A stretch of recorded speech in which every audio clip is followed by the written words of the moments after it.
And this is from the South.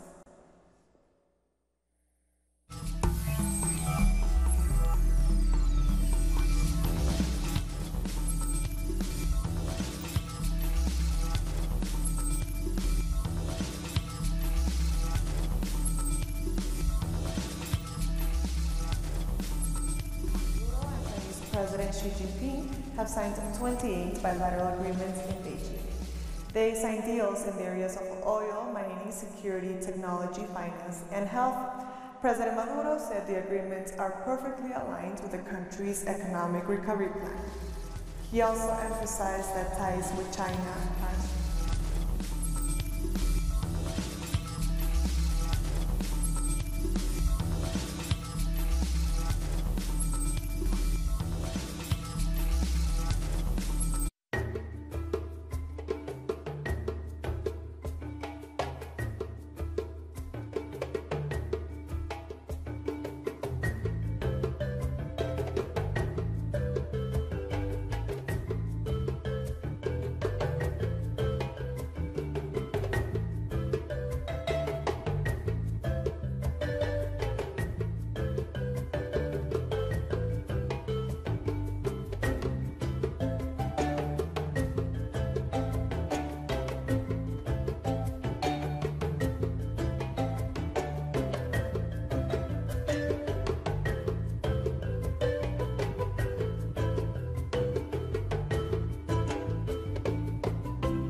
From the headquarters of Telesur English in Quito, Ecuador, I am Estefanía Bravo, and this is From the South.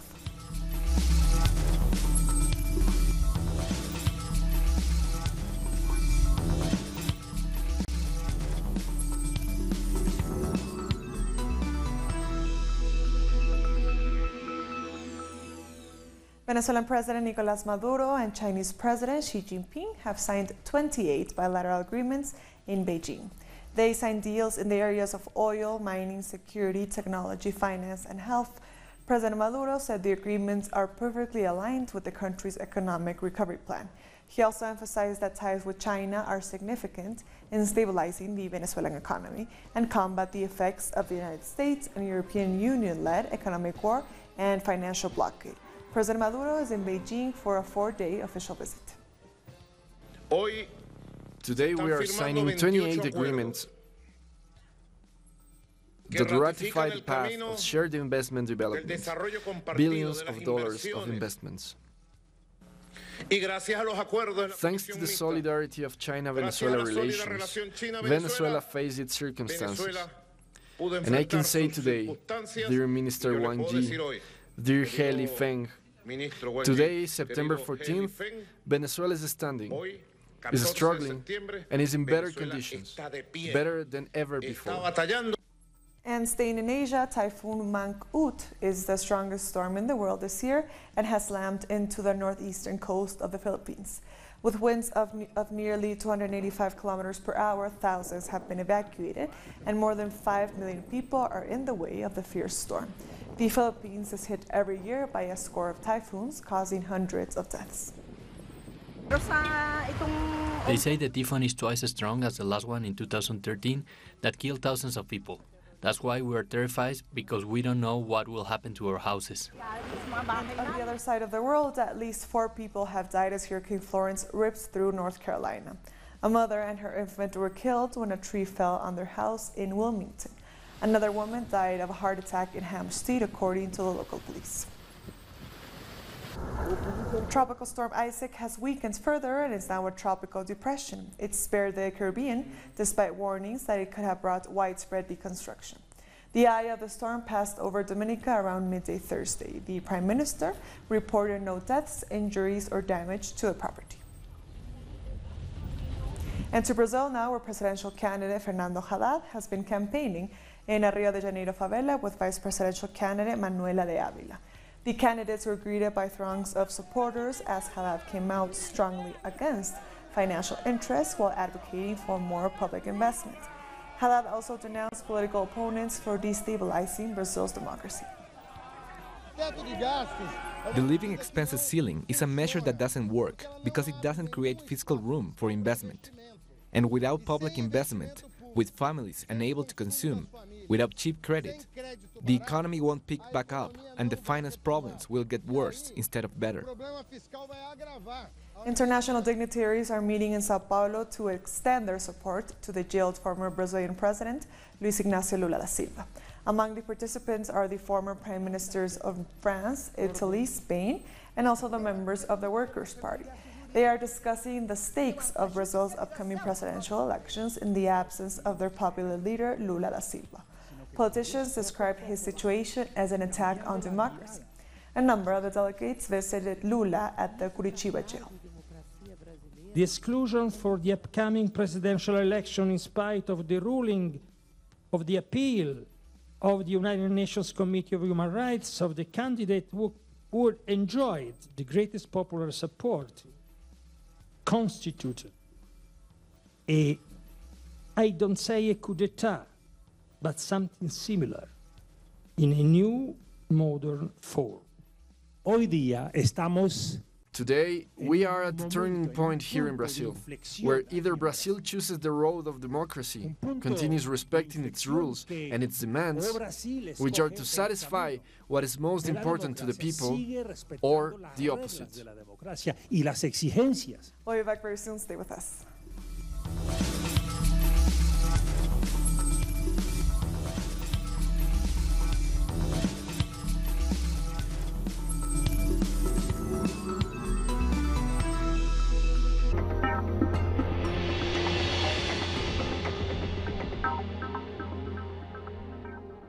We are always there tracking the news.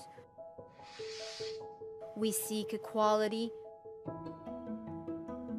We defend the truth. It's a hard job, but we are not alone. We count on a new ally.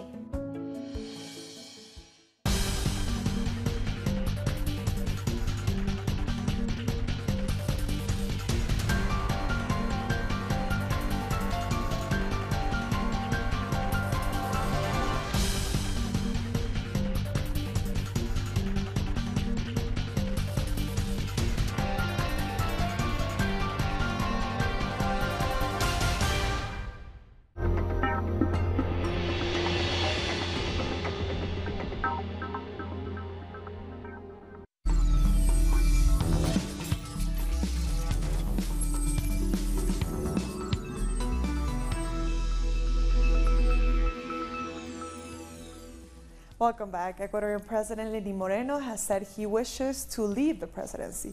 This as social groups and workers' organizations call for more mobilizations against him. President Lenin Moreno recalled his days as an entrepreneur before joining politics, during a visit to a local textile company, La Esperanza, in Quito. In his speech, Moreno expressed his wishes to leave the presidency soon. They told me that the country needs me, and here I am counting the days to leave. But yes, I was not running after power. One should never seek power. In light of this announcement, several politicians have criticized Moreno, including former President Rafael Correa, also politician Virgilio Hernandez. President Lenin Moreno has failed not only to his political ideology by which he had assumed the presidency, he failed also to a country who voted for him as a president. We must develop unity and bring all the sectors together, organize ourselves and oppose government policies. We must avoid being caught in the crossfire between President Moreno, the alt-right Nebot, and Lasso. We cannot go to the polls without the participation of the Correísmo. Some economists say that Moreno's recent economic policies were easily avoidable. We, the heterodox economist group, met with the president and told him that there were other measures, like cutting down the value-added tax or impose higher income taxes on the rich. This could have resolved the fiscal deficit, but the economist group put a lot of pressure. The importers, bankers, and traders are the ones who are now ruling Ecuador. Thousands of Ecuadorians have already mobilized in Quito to condemn a series of recent economic, social, and foreign policies decisions taken by the government. Hot on the heels of Wednesday's 3,000-strong protest, social workers are calling for another demonstration march against the government on September 20. Denise Herrera, Telesur, Ecuador. 34 Venezuelan migrants are home from Colombia as part of their return to the homeland plan. This group's story is similar to their compatriots who've already returned. They faced hardships they never imagined. Sometimes they slept on the streets. They've dealt with racism. Government officials have confirmed an increase in migrants going to their local embassies, trying to get a ride home. I feel happy. We feel supported by the government, which is helping us to return, because we could not return on our own. We were unemployed and we were disparaged, just for being from Venezuela. Truly, we have met good people and bad people here, and maybe we were just unlucky. I have also run into many of my compatriots who are thinking about returning. We have more from Paola Fernandez in Colombia. The group of 34 Venezuelan migrants who left Bogota under the Return to the Homeland plan have arrived in Bucaramanga after a 12-hour bus trip. Another 40 migrants are joining this group who will then make their way to Venezuela. The people on the trip have continuously expressed their gratitude to the government program that is allowing them to go home. They say they are happy to see their loved ones again. Thank you, Paula, for your report. And former commander of the Colombian Army, Mario Montoya, has appeared before the Peace Tribunal in Bogota. Montoya is the highest-ranking military officer to testify in the tribunal as part of the peace agreement with the FARC. The court's mission is to judge the crimes committed during the armed conflict. Investigations against Montoya point to his involvement in civilians' executions, presented as soldiers' death in combat. Antigua and Barbuda's government has said that its exclusion from the visa renewal waiver with the U.S. is based on its support for Venezuela. The waiver would eliminate the need for citizens to pay in-person visits to the U.S. Embassy in Barbados in order to renew visitors' visas. The government isn't ready to buckle because of the support they've received from Venezuela since 1974. Venezuela helped transport Barbudans to Antigua after Hurricane Irma last year. The cabinet says the United States is an important ally, but they're not going to abandon their friends over visa concerns. The cabinet determined that it had to be as a result of the support of these three states for the Bolivarian Republic of Venezuela. But Venezuela has been exceedingly good to Antigua and Barbuda. Venezuela, as you know, forgave us $250 million worth of debt from the PDV. They reported that we could bargain with them over the inclusion of Antigua and Barbuda, but that bargaining would result in Antigua and Barbuda jettisoning the friendship with Venezuela. And in an earlier program, my colleague Suyuni Gray spoke to our Antigua correspondent Gemma Handy about this situation. She explained the new U.S. rules have complicated matters for citizens, but they are in full support of their government's position on the matter. It causes considerable headaches and expense for people here to have to fly to Barbados to renew their visitor visas. It's fairly expensive. It's a few $100 US for a round trip. Just to put that into perspective, the minimum wage here is around $3 US an hour.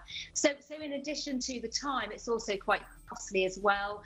People here are obviously not very happy about it. I think sentiment largely, they're in support of the government's position. Lots of people here have been very grateful beneficiaries of the support we've had from Venezuela. So, I mean, the opinion is a little bit mixed as well. Of course, people are also reluctant to do anything that sort of could upset the US and put us in bad stead with them too. So lots of differing opinions here in Antigua and Barbuda. Police clashed with protesters who were denouncing fast-track expulsions in Chilean universities in Santiago. The students had gathered at Plaza de Armas in the center of Santiago to march on the education ministry, but were blocked by police, resulting in clashes and 5 arrests. One student reportedly sustained injuries. The Chilean government has introduced a bill granting authority to universities to expel students involved in riots. Students have slammed the law, which could lead to the immediate groundless expulsion of students who take part in rallies. Students and workers protested in Costa Rica on Thursday against the police invasion of a university. The protests are part of an indefinite strike against a proposed tax reform. Our correspondent in San Jose brings us the latest. It's the 5th day of the indefinite national strikes here in Costa Rica. Various labor unions have gathered in front of the presidential palace. They are demanding changes in the fiscal plan so that it benefits the workers. This is what labor unions are demanding on this 5th day. They have also said there won't be a general protest like the one on Wednesday, with more than 300 people, but instead, smaller protests are taking place across the country. President Carlos Alvarado has said that he won't negotiate with labor unions while they are protesting. This is what is happening in Costa Rica at the moment. The strike continues. We'll get back to you as soon as we can. Thank you for your information. And a 12% fuel price hike in Argentina has triggered widespread concern about a subsequent increase in public transportation fares. Consumers already grappling with rising unemployment and low wages have been dealt yet another blow. The devaluation of the peso and increased production costs for YPF and Axion are having a profound effect. The YPF energy company was the first to do it. Then, as it happens every time, oil prices increased, and then the other companies followed it. Naturally, this affects the economy as a whole, and especially families, because they need to spend more time on public transport. This is also terrible for logistics and for every aspect of our economy. The transportation ticket will now cost up to 30 cents. This is way too high for commuters who earn very small salaries.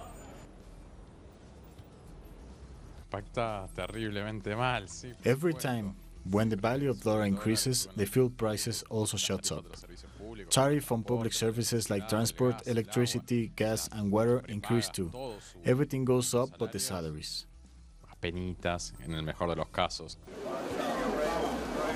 Experts say with these economic policies, unemployment rates are sure to reach 10%.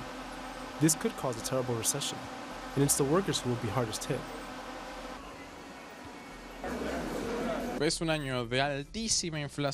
has been a year of high inflation. I think it will reach 50% and it will deeply affect our purchasing power. Unemployment has increased at a very fast rate, and numbers show that the industrial sector has lost 89,000 workers since 2015. The unemployment rate will reach a 2-digit number soon, which hasn't happened since 2006. This is the third fuel hike in a month. We'll be back very soon. Stay with us.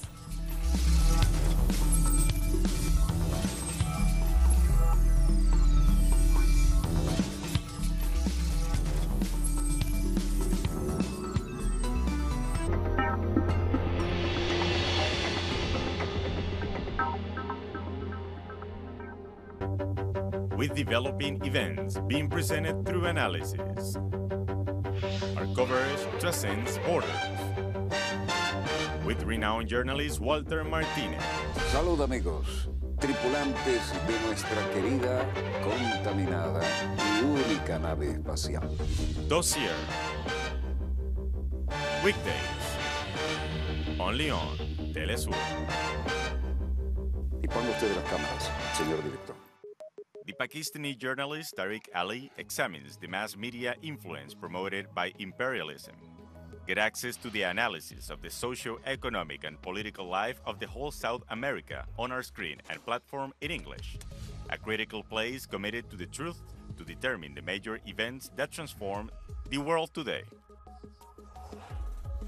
Mondays, only on Telesur.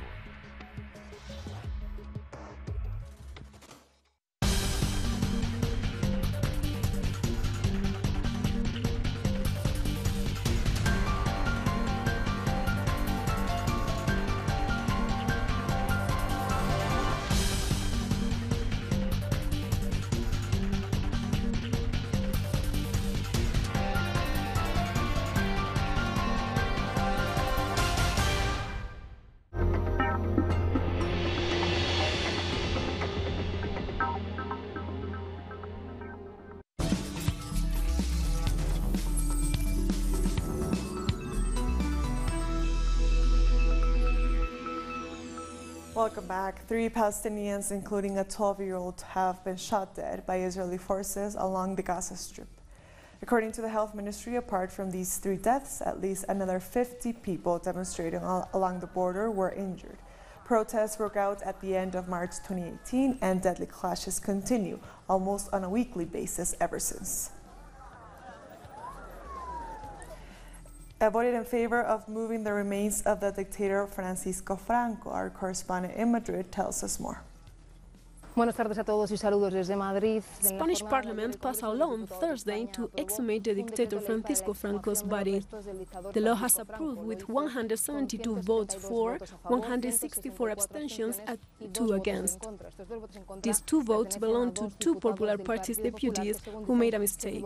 Both right-wing Popular Party and citizens abstaining from voting. Votes supporting the law belong to the Socialist Party, Together We Can coalition, and Basque and Catalan nationalist parties. Popular Party and citizens said their abstentions are due to the lack of urgency with this law. The parties also say this ruling is a cover to hide the government's bad management. The government instead says that their abstentions go against democracy and dignity. The law can be modified and negotiated. The government's goal is to negotiate with Franco's family for them to take care of the remains. The dictator's family says they don't agree with the exhumation and they will take care of the government to court. If the family and the government do not reach an agreement, the public authorities will have to take care of the body and give it to a decent burial. Popular Party also opposes to the exhumation and will try to find an unconstitutional appeal to the Supreme Court. The law has passed on Thursday amid cheerings in what the left parties consider to be an historical victory. Thank you, Adriana, for your report. And in Iraq, Prime Minister Haider al-Abadi has announced initiatives to tackle ongoing infrastructure issues in the city of Basra.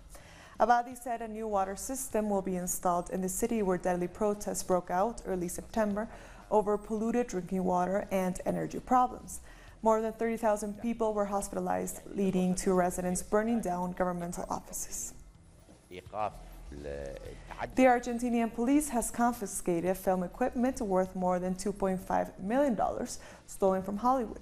The police said they managed to dismantle a criminal network that smuggled cameras, special lens, and lighting from Hollywood and other parts of the United States into the country. The identity of the smugglers is still under investigation, but there are more than a dozen suspects who are mostly American citizens. And with that story, we've come to the end of this news brief. These and other stories, as always, you can find them on our website at telesurtv.net/English. And also join us on social media, on Facebook, on Twitter, and on Instagram. For Telesur English, I am Estefania Bravo. Thank you for watching.